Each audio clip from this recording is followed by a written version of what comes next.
कैसे हैं दोस्तों आप लोग।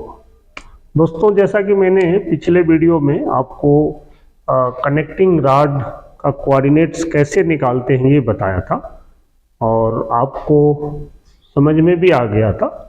वैसे तो क्या होता है कि आप जब भी इस तरह का कोई क्रिटिकल है ना, जैसे जहाँ पे दो रेडियस मैच वगैरह करती हो, तो अगर आपको सीएनसी प्रोग्रामिंग अच्छी आ रही है या आप चाह रहे हैं सीखना, तो आप सिंपल ऑटोकैड 2D भी सीख ले। बहुत ज़रूरी है इस तरह का कंपोनेंट्स बनाने के लिए। तो आज मैं इसकी वीडियो बनाने जा रहा हूँ जिसमें हम लोग इसकी रफिंग और फिनिशिंग कैसे करेंगे और क्या फर्स्ट सेटअप में बनाना चाहिए, क्या सेकंड सेटअप में बनाना चाहिए, इस पे हम लोग बात करने वाले हैं। तो ये बड़ा इंपॉर्टेंट वीडियो होने वाली है, आप इसको पूरा देखें, समझें और लाभ उठाएं।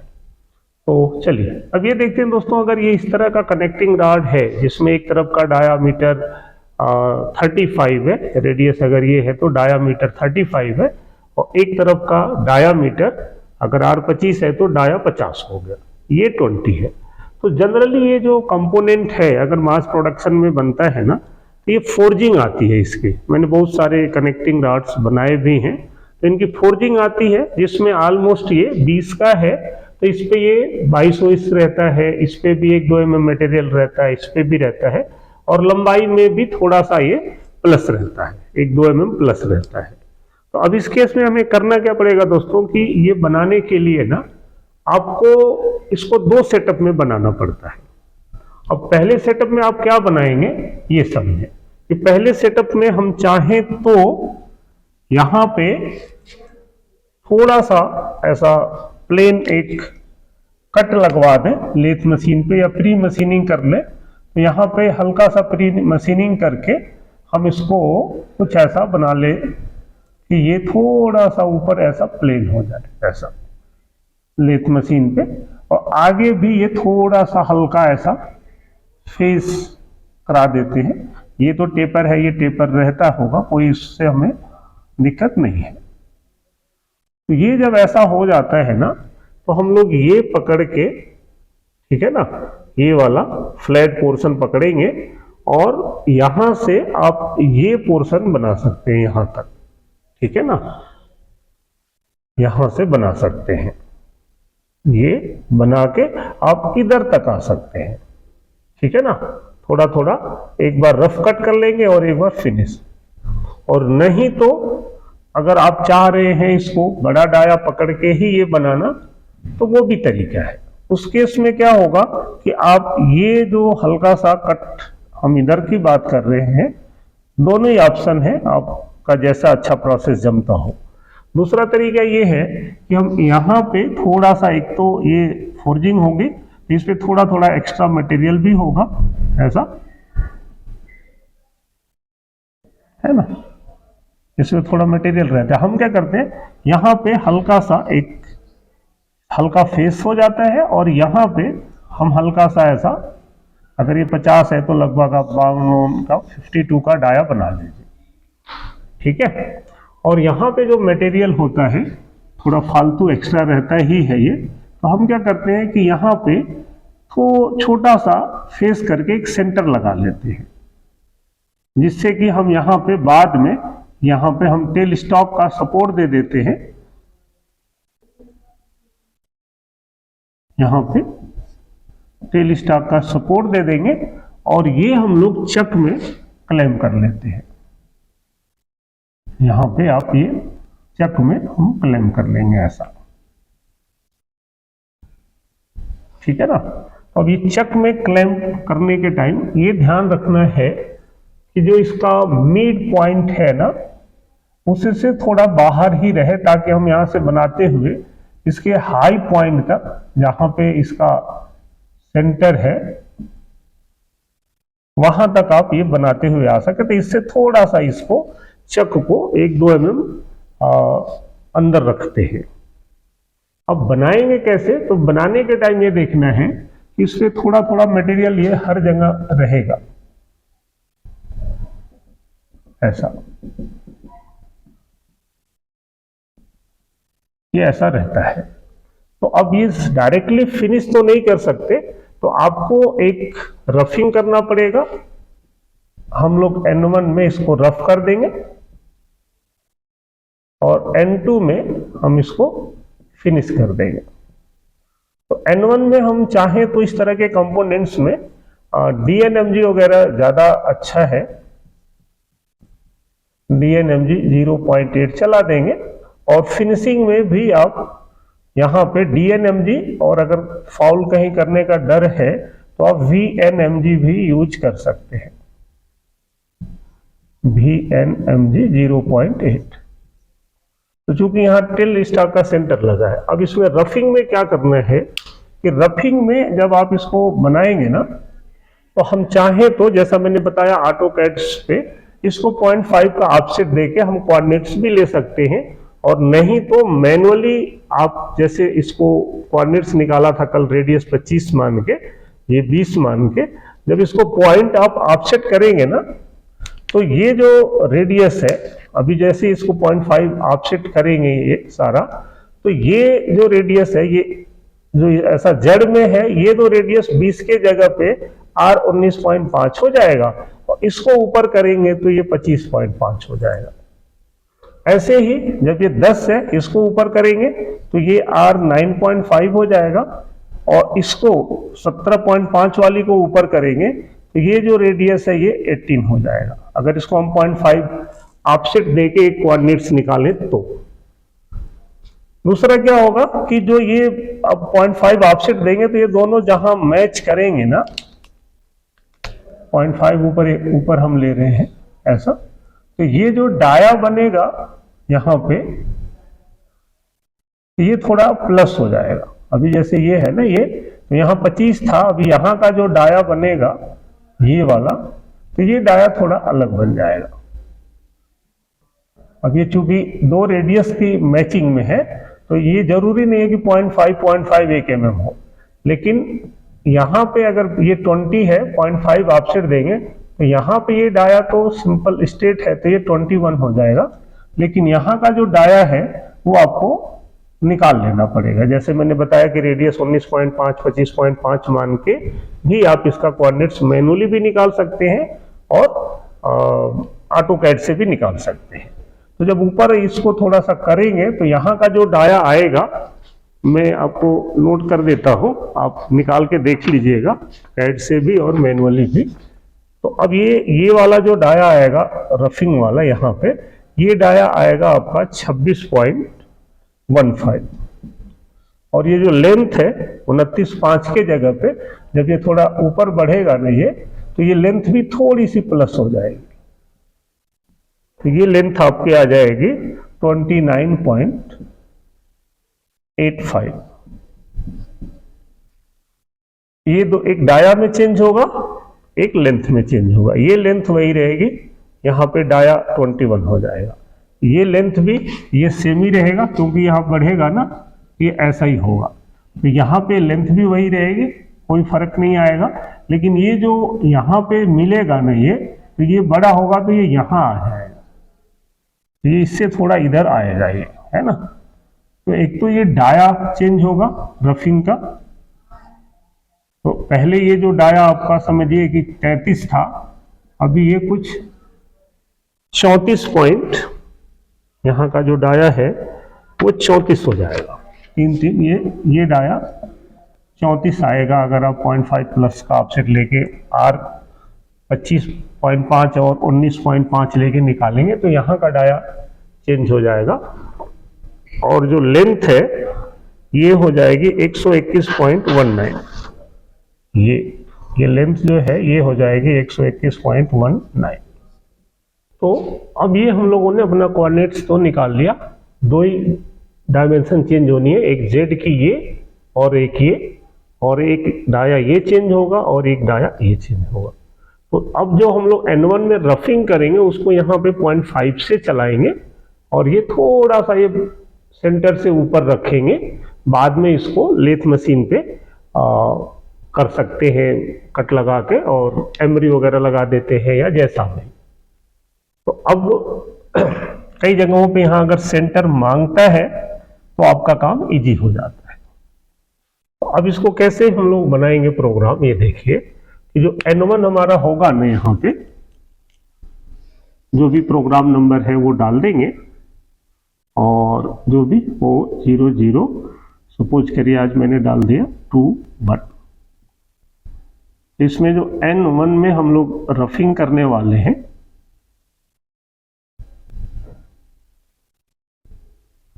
तो N1 में हम रफिंग करेंगे। तो अब यहाँ पे सेम वैसे ही G28 U0 W0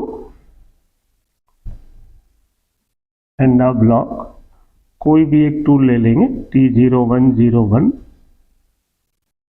इसको रोटेट करा लेंगे। G97 S 1800 1500 जैसा आपको सूट करता है, M03। फिर यहाँ से G0 X100 Z50 है ना, X100 Z50 पे इसको लाके पोजिशनिंग कर लेंगे और उसके बाद हम लोग इसको और नज़दीक ले आएंगे। तो G0 में समझिए कि X में, अब आप बिल्कुल 0 तो ला नहीं सकते, तो कई बार हम लोग इसको ऐसा भी बना लेते हैं ये सेंटर कि हम लोग जितना नीचे ला सकते हैं, तो ये सेंटर ऐसा भी कई बार हम यहाँ पे बुलेट बना लेते हैं, जो ऐसा होके फिर ये ऐसा रहता है। आप मैक्सिमम जितना लेके आ सकते हैं, सपोज करिए 4 mm तक आ गया, 5 तक आ गया, तो आप वहाँ इसको ले आइए। उसके बाद यहाँ पे Z में 1 पे ले आइए, 1 mm बाहर रखिए, या हो सके तो आप इसको थोड़ा सेफ्टी से लाना है, तो आप इसको ब्लॉक को थोड़ा और भी कर सकते हैं कि G0 X 10 पे ले आए और Z में 2 पे ले आए, कूलेंट भी चला दें, क्योंकि यहाँ पे जब ये सेंटर लगा रहता है ना, तो थोड़ा सा ध्यान से ले आना है। अब हम लाएंगे तो 4 पे ही, बट G01 में X4 ले लेंगे और Z में यहाँ पे हम 0.5 प्लस करके चला दें, तो आप यहाँ पे Z.5 ही रख ले चाहे तो, 0.5 8.15। तो अब ये यहाँ पे टच बाहर रहेगा, इस 0 वाले पे तो फिनिश होगा, 0.5 से बाहर चलाएंगे और वहाँ से ये जो लगेगा ना, तो ये काउंटर क्लॉकवाइज चल रहा है, तो यहाँ पे हम लोग लिख देंगे G03X। फिनिश तो हमारा 25.45 है, बट हम आएंगे 26.15 पे। X 26.15, Z माइनस, फिनिश यहाँ है लेकिन ये आएगा 29.85 पे, थोड़ा बाहर एक्स्ट्रा 29.85। और R जो है मैंने बताया था कि फिनिश 17.5 है, तो 0.5 ऊपर जो रहेगा वो 18 हो जाएगा, तो यहाँ पे R 18 करेंगे ऐसा। फिर यहाँ से G02 में लाएंगे, X21 पे हमें बनाना है ये 20, बट हमने 21 फिनिश में 21 से 20 बनाएंगे, तो X20 Z माइनस ये 36.37 हो जाएगा, 36.37 और R यहाँ पे 10 की R है, बट ये जड़ में है तो ये कम हो जाता है, पॉइंट ऊपर जितना बढ़ेगा ना वो कम होता जाएगा, 9.5 हो जाएगा। फिर यहाँ से आप यहाँ आएंगे सेम वैल्यू पे 106.6 पे G01 में, Z माइनस 106.66।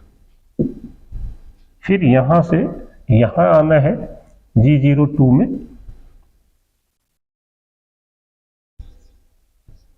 X34 ये वैल्यू है यहाँ पे, और Z में ये वैल्यू चेंज होगी 121.19। आर जो है ये 20 वाला जो है 19.5 बनेगा।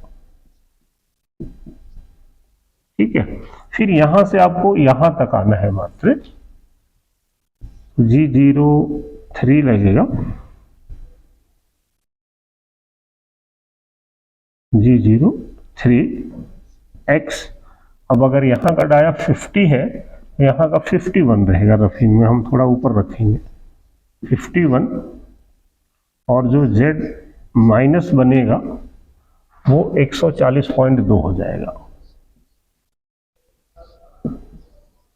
140.2, और जो r रहेगा वो हो जाएगा 25.5। ये आपको समझिए कि एक कट में ये रफिंग हो गया, और फिर इसी को या दूसरे टूल से, अब यहाँ पे थोड़ा मटेरियल कहीं कम ज़्यादा हो सकता है क्योंकि है तो 4G, तो हम लोग एक कट में रफ कर देंगे और दूसरा टूल लाके यहाँ से हम फिनिश करेंगे। अब इसके बाद यहाँ पे हम चाहें ना दोस्तों, तो अगर यहाँ पे थोड़ा बहुत जगह है तो आप इसको थोड़ा आगे भी बढ़ा सकते हैं। G01 में Z माइनस 140.8 है ना, आप इसको चाहें तो 141 या 142, अगर ऐसी स्पेस है तो वो आपको देख लेना है, ऐसा बढ़ा देंगे और फिर यहाँ से ऊपर उठा लेंगे टूल को। G अभी 41-42 तो यूज हुआ नहीं है, बट आप 40 करना है तो कर दीजिए। X200 Z100 M09 M01। उसके बाद अब हम लोग फिनिश चलाएंगे N2।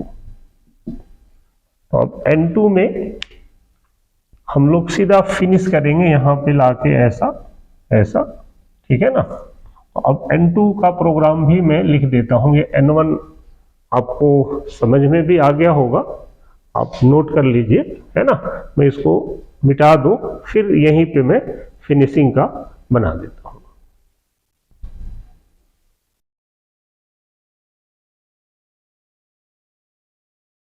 तो अब मैं इसका फिनिशिंग करूंगा। तो अब ये हम लोग G वाली वैल्यू यूज नहीं करेंगे, अब फिनिशिंग में हम लोग फिनिश वाली वैल्यू यूज करेंगे जो आपने निकाल रखा है। अब इसमें क्या किया हमने, N2 फिनिश के लिए यूज करेंगे। तो आप देख रहे होंगे तो यहाँ पे टूल नंबर बदल दिया, RPM चेंज 10 और 2 पे रखेंगे, फिर ये कंपनसेशन यूज करेंगे यहाँ पे, और हम लोग 4 पे टच करा लिए, है ना।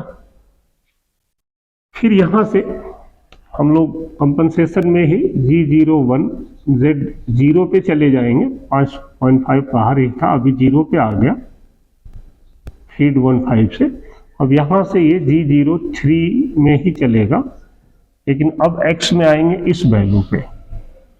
फिनिश वाला जो है हमारा 25.45, Z माइनस 29.51। अब R यहाँ पे 17.5 बनेगा, तभी ये डाया जो है आपका 35 बनेगा, ठीक है। फिर यहाँ से G02 में X में अब हम लोग आएंगे 20 पे, यहाँ का डाया जो है ना ये 20 है, तो अब X में 20, Z माइनस 36.37,